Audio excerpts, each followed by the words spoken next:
Halo, assalamualaikum teman-teman semua. Gimana kabarnya hari ini? Kembali lagi di video saya. Nah, video kali ini saya akan memberikan video vlog tentang keadaan atau kondisi Yayasan Nurul Daulam di tahun 2024. Tujuannya apa? Tujuannya yaitu agar generasi 10 tahun ke depan atau lebih bisa melihat dan bisa tahu keadaan Yayasan Nurul Daulam di tahun 2024. Gimana videonya? Tonton video selanjutnya.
Oke, itu dia teman-teman untuk videonya tentang vlog keadaan Yayasan Nurul Daulam di tahun 2024.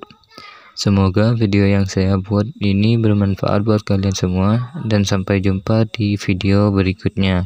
Terima kasih, sekian dan wassalam. Bye bye.